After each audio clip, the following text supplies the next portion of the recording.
Naval में पिछले दिनों डीटीपी द्वारा अवैध मकान तोड़े जाने के विरोध में आम आदमी पार्टी के कार्यकर्ताओं ने आज लघु सचिवालय के सामने प्रदर्शन किया। उसके बाद उन्होंने करनाल उपायुक्त अनीश यादव को ज्ञापन सौंपा। आम आदमी पार्टी के हरियाणा उत्तरी जोन उपाध्यक्ष बीके कौशिक ने कहा कि नए डीटीपी RS भाट ने जिस तरह से गरीब लोगों के मकानों को तोड़ा है, उसकी हम कड़े शब्दों में निंदा करते हैं।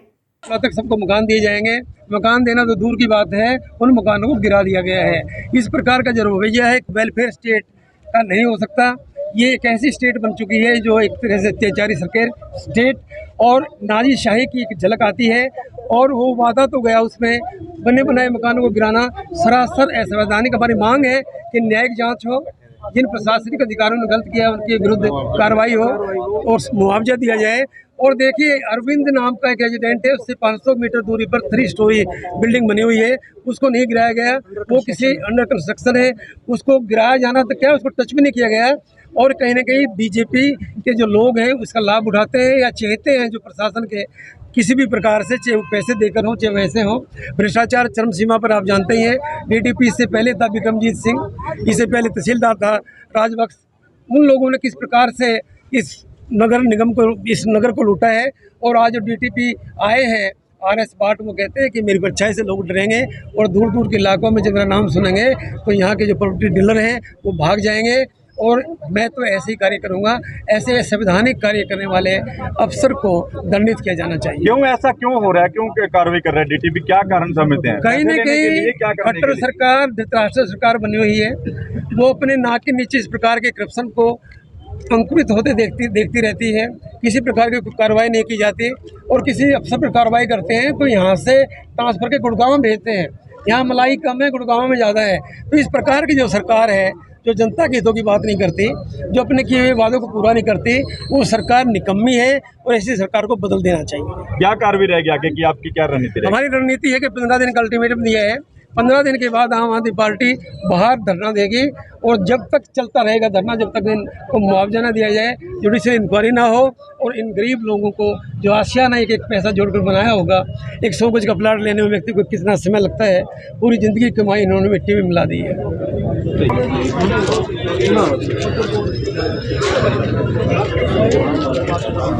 कानपुर से जहां एडवांस कुमीते सेमिनार का आयोजन कानपुर अंध विद्यालय नेहरू नगर में किया गया। कार्यक्रम का शुभारंभ मुख्य अतिथि Bharat Sharma, black belt 8 dan table tennis खिलाड़ी संजीव पाठक, विशिष्ट अतिथि रजत आदित्य दीक्षित, महासचिव कानपुर ओलंपिक एसोसिएशन, प्रधानाचार्य अंध विद्यालय इंद्रजीत सिंह द्वारा किया गया। प्रधानाचार्य कानपुर अंध विद्यालय junior high school Nehru Nagar आज विद्यालय परिसर के स्मृति सभागार में कराटे प्रशिक्षण का 2 दिवसीय कार्यक्रम प्रारंभ हो रहा है, जिसमें दृष्टि दिव्यांग छात्र और शहर के और भी स्कूलों के छात्र ट्रेनिंग प्रशिक्षण प्राप्त करेंगे और उससे इन छात्रों को आत्मनिर्भर और अपनी आत्म सुरक्षा करने का एक सुनहरा अवसर है। और इससे ये लोग दूसरों का भी सुरक्षा प्रदान कर सकते हैं, जिससे कि कोई उनका पड़ोसी दिव्यांग भाई है तो उसको भी सुरक्षित रख सकें।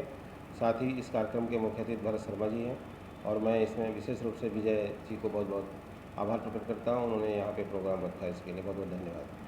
आज क्या कार्यक्रम हुआ है उसके बारे में? आज 2 दिवसीय कराटे प्रशिक्षण के ट्रेनिंग प्रोग्राम का समापन समारोह हुआ है और आज बच्चों को प्रमाण पत्र दिए गए हैं और बहुत सारे हमारे अतिथिगण इसमें आए हुए थे और कानपुर अंध विद्यालय के छात्रों ने बहुत सुंदर प्रदर्शन किया। 2 दिवसीय प्रोग्राम में आकर्षण का क्या केंद्र था? सबसे बड़ा एक तो भरत शर्मा जो विश्व कराटे संस्था के टेक्निकल मेंबर थे और दूसरा हमारे ब्लाइंड बच्चों ने इसमें आगे से बढ़ चढ़ के हिस्सा लिया। आज को भी आपको सम्मानित किया गया है, क्या सम्मान मिला है आपको? मैं बहुत खुशी की बात है मेरे लिए और शहरवासियों के लिए और उत्तर प्रदेश के लिए। कराटे एसोसिएशन ऑफ इंडिया का KIO ऑर्गेनाइजेशन है, उसका मैं रेफरी कमीशन मेंबर बन गया हूँ और विश्व कराटे जज तो हुई और ये बड़ा प्राउड मोमेंट की बात है। जो बच्चे इस खेल में आगे आना चाहते हैं उनके लिए क्या संदेश?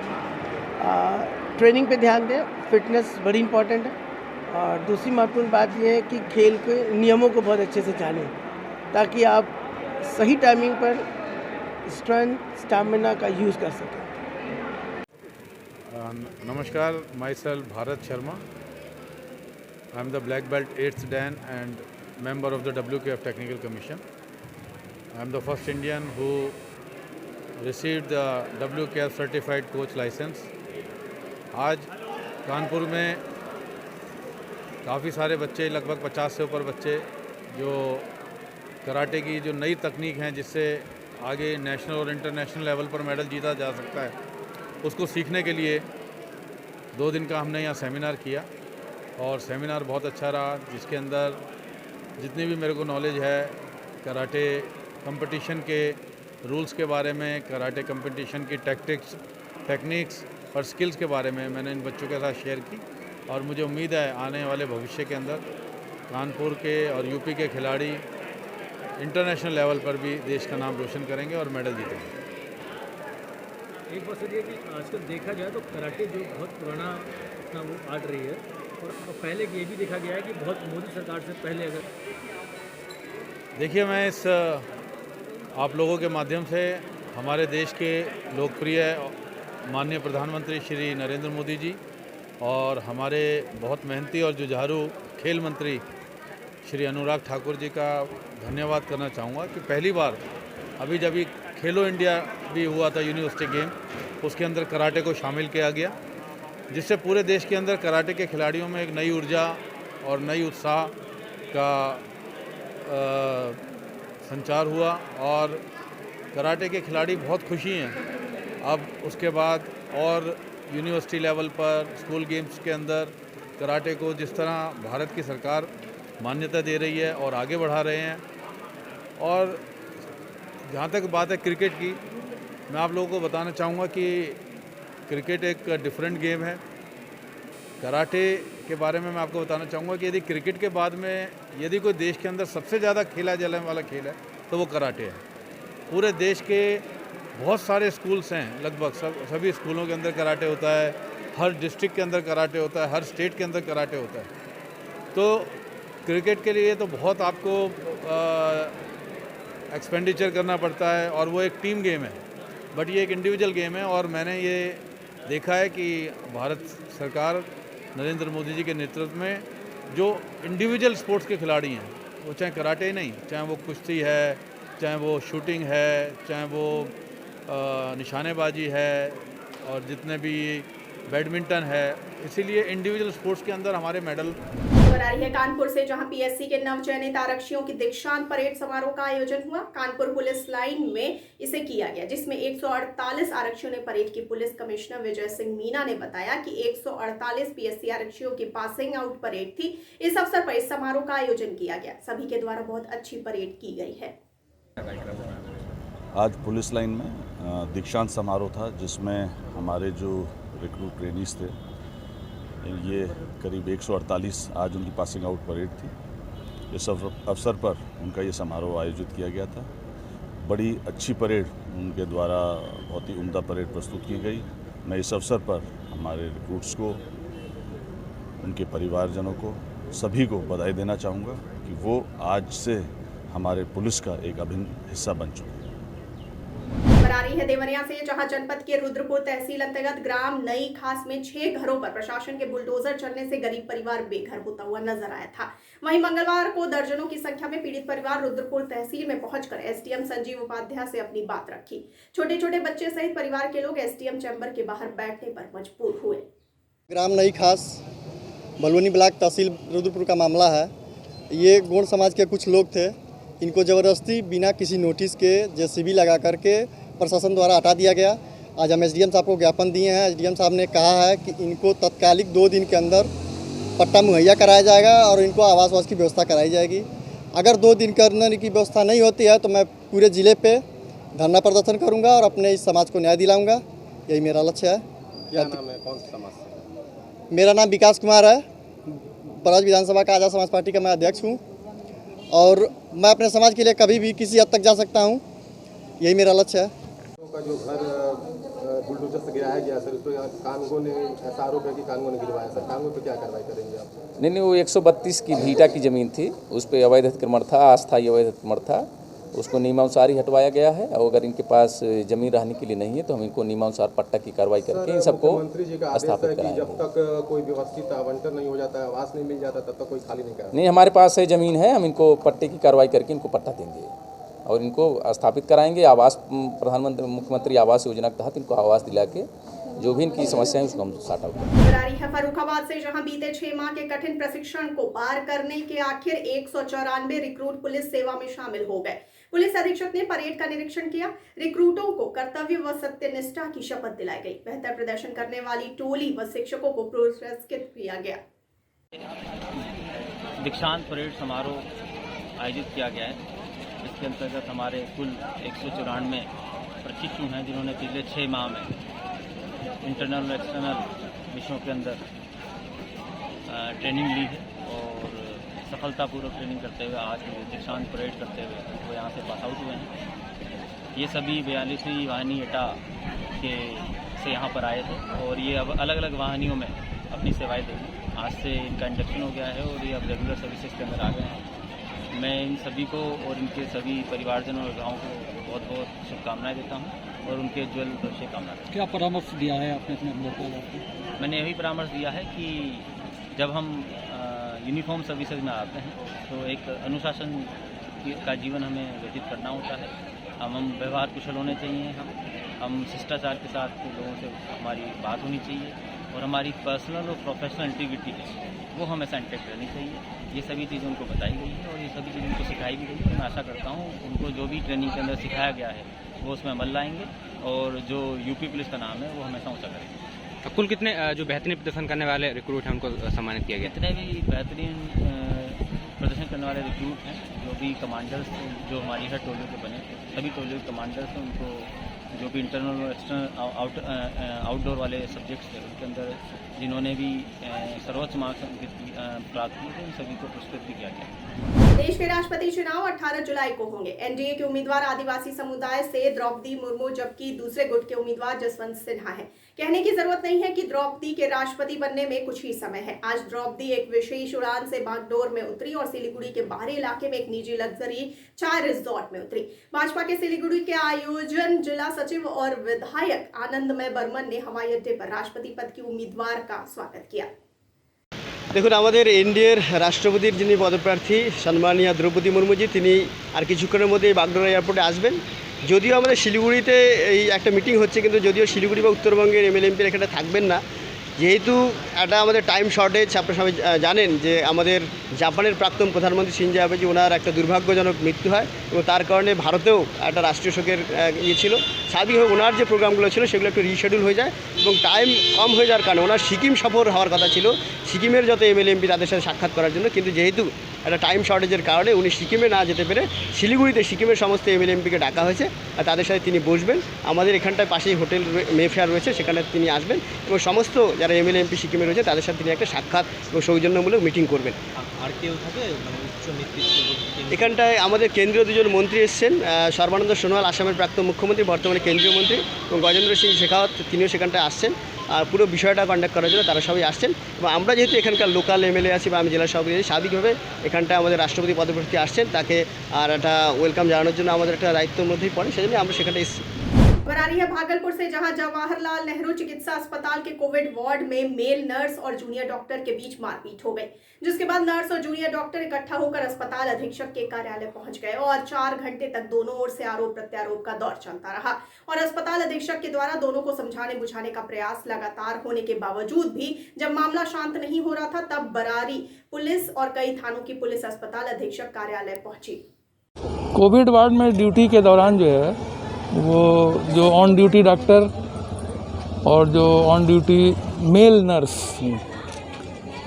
उन दोनों के बीच में कुछ पूर्ववत तनाव लग रहा था और जिसका खामियाजा हुआ कि आज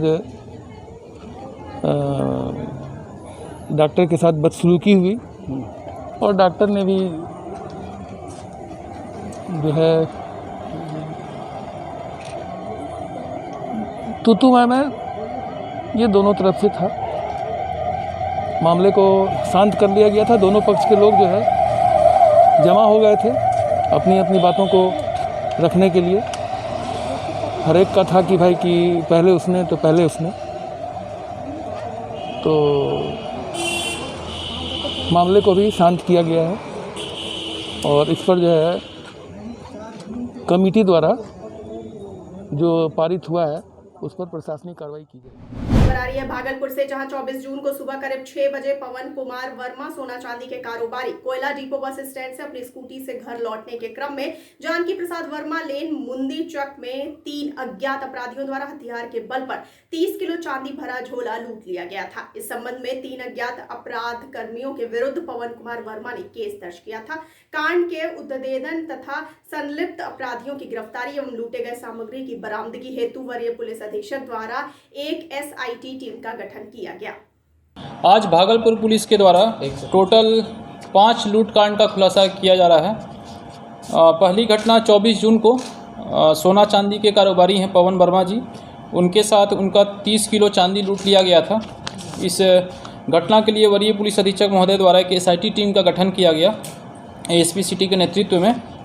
इसमें हम लोग CCTV फुटेज के आधार पर 3 लोग दिखे थे, बाइक पर सोना चांदी लूट कर जा रहे थे। उसमें से अपराधियों की पहचान की गई। उसमें से बीच वाला जो अपराधी है वो मोहम्मद सद्दाम है, जिसकी उम्र 25 वर्ष है। ये मुजाहिदपुर थाने का रहने वाला है, पहले भी हत्या और मर्डर के केस में जेल जा चुका है। इससे और पूछताछ करने पे इसने अपने 4 सहयोगियों का नाम बताया। उसमें से 2 लोगों की गिरफ्तारी हो चुकी है। उसमें से एक मोहम्मद शहनवाज उर्फ सन्नी खट्टाल है, जो इसाकचक थाने का रहने वाला है, और तीसरा अपराधी है आनंद यादव, जो जोक्सर थाने का रहने वाला है। सन्नी खट्टाल करीब 4 बार जेल जा चुका है। इस पे मर्डर लूट डकैती के काफ़ी कांड दर्ज पहले भी हो रखे हैं।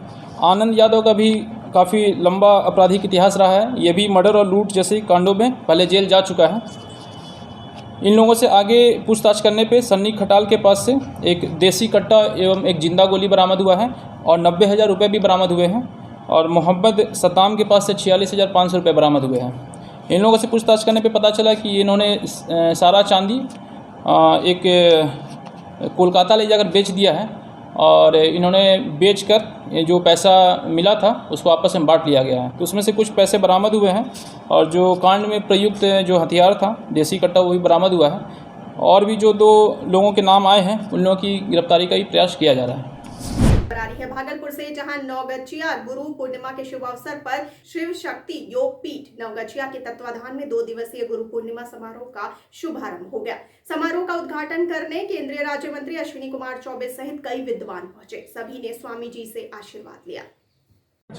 आज बिहार प्रधानमंत्री आ रहे हैं, विशेष राज्य की दर्जा की मांग कर रहे हैं, क्या बहुत खुशी की बात है कि बिहार और जो बाबा बैद्यनाथ की नगरी में जहाँ पूरे विश्व भर के लोग यहाँ जल तर्पण करने के लिए आते हैं और अजगैबीनाथ महादेव से जल लेकर के बाबा बैद्यनाथ की नगरी में जाते हैं। हजारों करोड़ का जो एयरपोर्ट का भी वहाँ ऑल इंडिया इंस्टीट्यूट भी जो एम्स का वो भी मेरा सौभाग्य हुआ कि मैं स्वास्थ्य मंत्री के नाते उसकी स्थापना में मैं शुरू से प्रधानमंत्री जी के मार्गदर्शन में खड़ा रहा।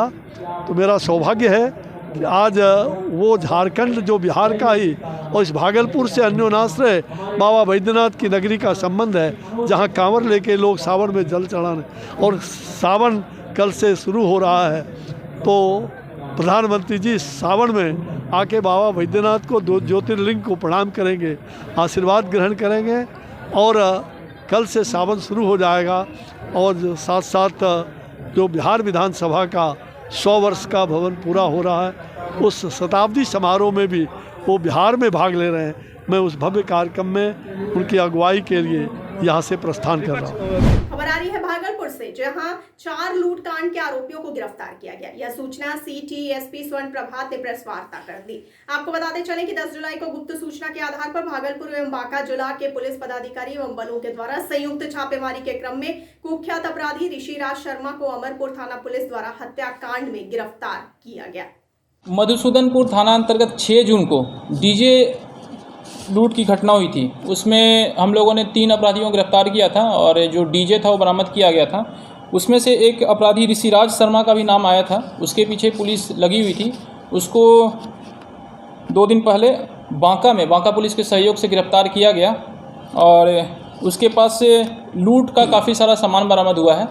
और हम लोगों ने उससे पूछताछ किया और जो लूट का सामान बरामद हुआ, उन लूट के सामानों का जब वेरिफिकेशन हुआ तो उससे हमारे जो और 4 लूट के कांड हुए थे अलग अलग थाना क्षेत्रों में, ये इसके और इसके सहयोगियों ने मिलकर किया था, उनका भी खुलासा हो गया है। मैं एक एक करके बताऊंगा। शाहकुंड थाना में 8 जुलाई को 2 लूट की घटना का अंजाम दिया था ऋषिराज और इसके सहयोगियों ने। उसमें से दोनों लूट कांड में से जो सैमसंग कंपनी का टैब लूटा गया था, जो टाइटन कंपनी की घड़ी और पावर बैंक और मोटरसाइकिल और ये जो पैसे लूटे गए थे, ये सारी चीज़ बरामद कर ली गई है। एक घटना अकबरनगर थाने में हुआ था 6 जुलाई को। 6 जुलाई को इन्होंने घटना कारित किया था। उसमें जो बैग था, पावर बैंक और जो वादी था उसका NIT पटना का सर्टिफिकेट था, वो बरामद किया गया है। और मधुसूदनपुर थाना में जो लूट इन्होंने किया है, 1 जुलाई को किया है, उसमें जो मोबाइल लूटा गया था, फ्लिपकार्ट का डिलीवरी बॉय था, वो लूट का मोबाइल बरामद हुआ है। तो ये थी इस वक्त की बड़ी खबर। आगे खबरों के लिए बने रहिए TTN 24 के साथ। मुझे दीजिए इजाजत। नमस्कार।